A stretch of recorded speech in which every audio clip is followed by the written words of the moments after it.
All right, good afternoon. Thank you everybody for coming. Off the top, I will take questions on Occupy Victoria and then I'll get into the stuff I have prepared for the day.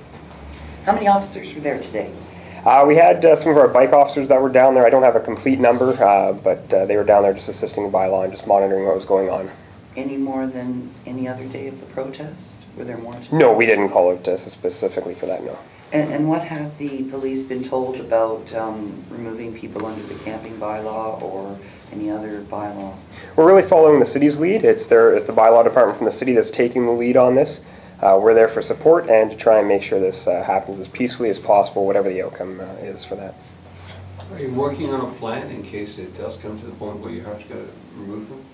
Well, we're working with the city. We're always cognizant of plans that might have to be made about any removals and that, but we're really trying to liaise. We've built a lot of relationships down there with people in the camp, and we're trying to really get the message across that we're trying to make room in this square, and you know what?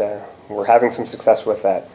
How have you seen the protest change in its lifetime? It began as a real political movement. It seems to be quite different right now. It certainly does. On the 15th, it could have been you or I down there with our families protesting for income equality and things like that. So, that certainly was the demographic we saw then.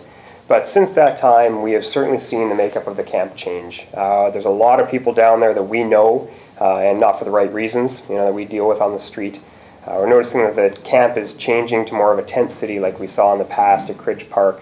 So we're really keeping an eye on that and just trying to monitor as best we can. So when you've got a tent city, and we've seen them happen, and you talked about that one location, you did it on the lawn of the legislature a number of years ago, when that starts to happen, when you start to get some rougher trade in there and drugs and stuff, does that increase the public danger? It certainly does, and we're certainly monitoring it. We're taking note of who's down there.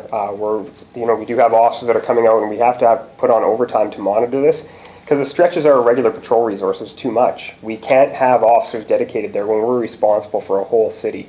So we're having to bring those officers out. They go to the general assemblies, and we're trying to work with them. But we get calls from them all the time as well. Come down and evict this person from our legal camp. So it really makes no sense to us when we get called down there. So it's something difficult. There were about 50 tents there on Friday. I'd say there are about 20 today. Okay. I was going to say, have your people reported that the protest is decreasing? What is their sense? Well, I haven't heard of numbers from today, but last I did hear was the weekend was 52 tents. So if you're saying that they have decreased, then we've gotten some of that voluntary compliance that we have been looking for with the city. So we're going to continue on that train. And in terms of drug users or people who are undesirables in the area, don't police in Victoria virtually every day either encounter those same people in another location, or in fact, there are fights in Centennial Square at night, drug dealing goes on. Why are you kind of laying this on the Occupy Victoria people? Well, we're not laying it on anybody. Those people are down there and they're claiming them as part of their group. So everybody's down in that tent city. You can't distinguish one from the other. We have the general assemblies like our officers went to the other night. You have approximately 60 people show up for that. And at the end of the meeting, approximately 60 people leave. So who is actually staying in the square? That's our concern, right? Is we're not seeing the people that are labeled as these protesters actually staying there. Is there a cost? Do you have a figure of what this is costing the police? As of last Wednesday, I don't have up-to-date figures for this week, but as of last Wednesday, it cost us approximately $20,000 in overtime. That doesn't count the time that our officers are dedicated down there on their days that they are actually working. Okay, so I'm just thinking $20,000, is that sort of $20,000 looking at the first 2.5 weeks or so Yes. of the encampment? That was from the 15th to last Wednesday as we had $20,000. Right, okay. What about arrests or seizures or anything like that? Could you have any stats on? For calls for service we've been down there approximately 63 times since the beginning of the encampment. As far as arrests and that, I don't have exact stats on that right now. Can you speak at all to the reasons for those calls? A lot of them are what's classified as an assist general public call. So we're either being called by members of the public noticing drug dealing, noticing somebody high on drugs, or we're being called by the protesters in the camp for the exact same reason. So it's really funny for our officers, like we're trying to figure out how do we get down there, and we get called to assist somebody who's doing drugs, and then we get down there and then we're labeled as we're harassing them, police harassment, so it doesn't make sense. Tell us what you're seeing. You were relaying a story to me earlier today. Could you tell me about that when you went down looking for... It was last night, Stephen, thank you. Our officers went down on a report of a missing youth, so we went down to investigate that. And as our officers are there dealing with the missing youth call, right behind them is a fight. So our officers are in the square, they deal with the fight, and as they're finishing up with that, another file comes in. There's a man having a seizure right beside them. So you can imagine, they're in a confined space, there's two of our officers in the square with all these other people. There's a seizure happening, they get that person medical aid, and as that's wrapping up, another fight occurs. So our officers are down there just trying to mitigate the damage that's occurring. And you don't think you would have had those calls anyway in different locations on that night? Possibly, but this is centralized in that location. That's what's starting to really concern us. You've seen what the fire chief in Vancouver has said about his safety concerns about the Vancouver Occupy. What safety concerns do you have? I mean, you talk about the drugs and the seizure and fights and stuff like that. I mean, do the police have a similar safety concern about the people who are there? Well, we certainly are trying to monitor what's going on, and we are worried about the trend in the demographic that we've seen change since the 15th. It is a lot more of the street entrenched people that are down there using this as an excuse to party. You know, I was talking about being on the 15th, you know, it could have been your or my family that would go down there. Well, I wouldn't now, right? We're seeing that trend change, so it is concerning. The seizure, was that a drug related or is it just? I don't know what the medical issue was around that now. What are the conditions like down there? Is there anything like Critch Park was at the time? I mean, are the sanitary conditions and so forth on? You know, I can't speak to that. I wasn't at Critch Park, so I'm not familiar with how the change is. But I know we did have the public toilets are open here still. But, you know, you'd have to talk to the city about what the status is with that and what sorts of things they're seeing happen at the public toilets. So. Okay. And I'm just wondering now if you can speak at all to the young lady that, presumably died of a drug overdose in Vancouver, originates from here. Is she known to police? Do you know the young lady I'm speaking about? I do know the young lady you're speaking about. I'm not going to get any specifics about her overdose or anything like that, but we did know her, yes. Was she living on the street in Victoria? I don't recall what her address was, no. And so you knew her as a police officer and you know, that kind of relationship? Yes. She was a street person or something like that? Yep. Is there anything else that you can tell us about her? No, I'm not going to get any details of that, no. In terms of your officers today, have you heard from any of them about like the mood down there, what they're facing, the tenor, that kind of thing? You know what, I talked to the sergeant that was down there, and he said that they went down, and you know, as you've been down there, you've reported, you've seen that it was peaceful, there was people linking arms and singing songs. We're just waiting for the city to see what the next steps will be in that now. So police didn't have to arrest anybody, or didn't arrest anybody? No, there is no arrest or anything like that, no. City says they're going to take, it could take 1, 2, maybe even longer weeks to deal with this issue. I mean, what kind of stress is that going to put on police resources if it continues at the same rate that it is now? We're going to have to continue to use overtime officers to go down. We're going to continue to have to call people out to monitor that. It will strain our patrol resources, so there's no way around that. There will be extra expenditures there. Just considering, you know, what's been said, you know, it started out as one thing, it's, you know, obviously turned into something completely different, which is now, quickly becoming intolerable. Why, you know, I mean, and this has been a process, but, you know, why have we let it get to this point and presumably we, you know, now going to get worse before anything's really been done about it? You're really going to have to speak to the city with that. We're taking the lead from them and their bylaw officers that are leading that investigation. When the protesters were removed off the legislature lawn for what was Camp Campbell, the Victoria Police Department took a very open approach. They actually even informed the media that they were going down to do it. Everyone knew it was going to happen. Is that the similar type of approach you'll take if it gets to that? We'll have to see when it comes to that. I don't know what the specific plans are for the time if we go through with the city and find out what that end date will be. I honestly don't know what the plans are right now. So. In terms of the anti-camping bylaw, the Victoria Police in the past have been the ones to enforce it, to either ask people to leave or, you know, to remove tents in the case of some. Is that, but on the other hand, there's other bylaws that you're kind of, you know, waiting for bylaw officers to take the lead on. So I guess what I'm asking is, can Victoria Police enforce that anti-camping bylaw?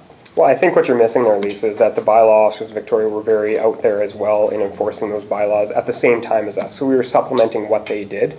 So it wasn't specifically that we took the lead on that.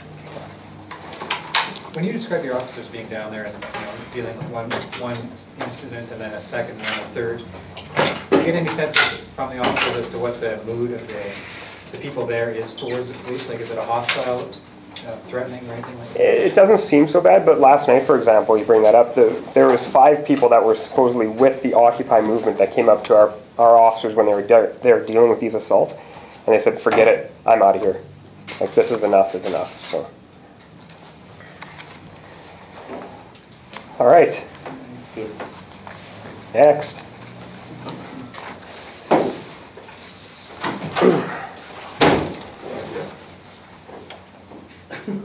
So if you don't mind, we're gonna take off right now. Oh, that's fine. Thank you very much. Nice. Thank you. Appreciate it. We'll talk later. Thank you. All right. Probably saw this yesterday. We're looking for the public's help in locating Darnell Darcy Pratt. He's wanted now on a Canada-wide warrant for being unlawfully at large. Pratt was convicted of manslaughter in 2005 and is serving a 9-year prison sentence. He was 16 when he killed Grant DePady, where he was dragging him under a stolen car while attempting to steal gas from a Maple Ridge gas station. Yesterday, Pratt walked away from his halfway house. Pratt is 22 years old and is described as 5'10" and approximately 175 pounds. He has short black hair and brown eyes. He does have several tattoos, including "Take No Orders" and "Run the Hood" on his left forearm. Pratt is considered violent and should not be approached. If you do see Pratt, please dial 911 and contact police. Or if you have any other information about Pratt's whereabouts, please contact our high-risk offender section with Detective Sean Robson at 995-7233. So it was a halfway house in Victoria? Yes. And I have posters to hand out as well. And how did police become aware of his claims? Corrections Canada. Yeah, they notified us. And I'm sorry, I missed the notification was yesterday that they gave it. Yes, they gave us notification yesterday. In terms of, do Victoria police expect that he's headed back to the mainland where he's from? If we knew, we'd have him in custody. Are you doing anything like with the ferries or, Yeah, we work very closely with all the different agencies trying to get this guy back. So ferries have been alerted to Oh, the yeah. airport? Yeah, our, Sean Robson, the detective there, he really takes a lot of steps to really plan out a game plan and try and get all the balls in motion there to get him back in custody. So. Will you have an electronic file available for us? And we'll have an electronic file, yes. All right. And then one that kind of hits close to home, I don't know if you recall last year and the year before, the beat section, the bike section, and the focus enforcement team were working on a project with the city to revitalize Pioneer Square. Well, on Saturday night, a 19-year-old Victorian man was arrested for vandalizing a war memorial at Pioneer Square. The man was arrested, like I said, on Saturday morning just before 3 a.m. He had tagged 2 memorial headstones in addition to several other buildings nearby. One of the memorials was in honor of the Royal Canadian Air Force. Used to watching CBC. One of the memorials was in honor of the Royal Canadian Air Force members who served in the 2 world wars, the Korean War and the Cold War. The other headstone was a memorial for 4 young children that had passed away in 1864 and 1865. Now, the arrest came after a citizen called police about a group doing graffiti in the area. The suspect was arrested with spray paint on his hands and an empty spray can. He admitted to spray painting, and his friends actually congratulated him on his first arrest, which is a twisted sense and form of humor in the tagging community. He is being charged with mischief and was released on a promise to appear for December 4th. Now, we're particularly disturbed by this senseless crime, especially so close to Remembrance Day. People go to these memorials every day to pay their respects, and this individual violated that for a senseless, stupid crime.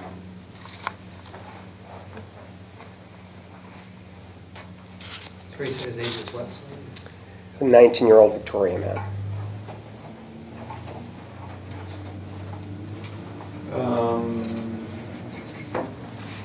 Did the memorials get claimed immediately, or are they still in a state? We've got pictures of them. No, I think there's still graffiti on them, if I'm not mistaken. The problem is, especially with that older tombstone, it's made of sandstone, so I don't know how they're going to clean that without basically taking off the memorial to the young children that were killed, or that died, sorry.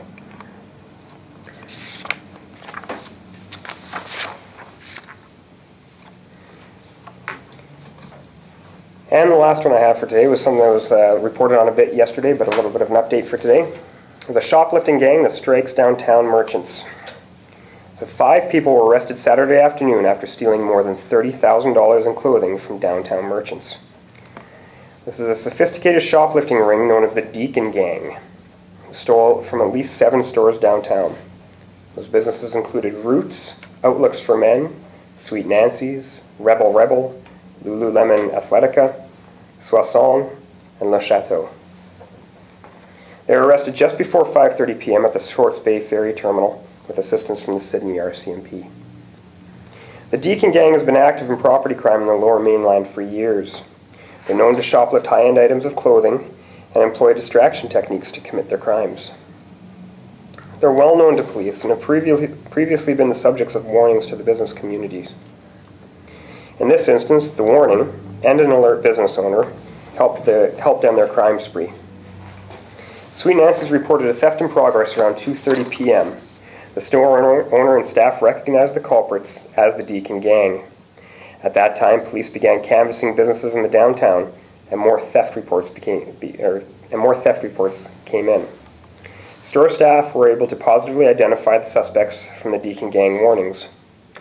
VicPD had reason to believe that they were only in town for the day, and had Sydney RCMP canvass the ferry terminal. And that's when their van was seized, and police recovered the stolen goods that linked them to those crimes and others. The 5 are facing charges of theft over $5,000 and possession of stolen property over $5,000. They were held in custody and were subject to a telebail hearing last night. The accused are Clifford Reynolds, 44 years old, Eric Alvano, A-L-V-A-N-O, 25 years old, Corinne Deacon, Jacqueline Allure, and Tanya Deacon. How's Deacon spelled? D-E-A-C-O-N. And sorry, Corinne was 42, Jacqueline was 49, and Tanya was 25. Are they related? Yes. All related? The ones with the same last name. Okay. Yes. And they're from the Lower Mainland. They're sisters? I believe mother-daughter. Sorry, Corinne Deacon was 49? 42, 42. and Jacqueline was 49, and Tanya was 25. I'm sorry, so you said like Sweet Nancy's called it in? Yeah. And then how did the rest of it was kind of like a... Well, because they got away with a lot of clothing from other businesses, it sort of started to come in as the businesses slowed down. It was busy during rush. Businesses slow down, and then they start noticing that racks of clothing are missing. So that's when we started getting the calls back into the office. Our officers were able to piece it together between a couple malls, a couple shops downtown that it had all happened at. How would they recognize them as a Deacon Gang? There were alerts that the business community shared amongst themselves with photographs of these people coming through. How long would you say this gang has been operating? Oh, I don't know. Do you It's been over 10 years in the Lower Mainland. Do you Oh. know that they were operating here in Victoria? There are reports of them being over here previously, yeah. I don't know if they were caught or if it was just intelligence or what it was. And they had a telebail. Are they still in custody? 4 of the 5 are, but I don't know which one that is. And they have a court date now?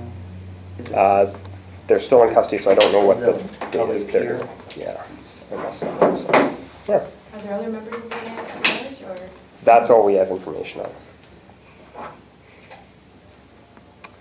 And can you provide any details on how they managed to get away with entire racks? Or, I don't know exactly how they did it, but I know that they did go in during busy hours And you can imagine with a crew of 5 in there, you can do some distractions and have people sequestered off to a side of a store and be able to shove a lot in some bags.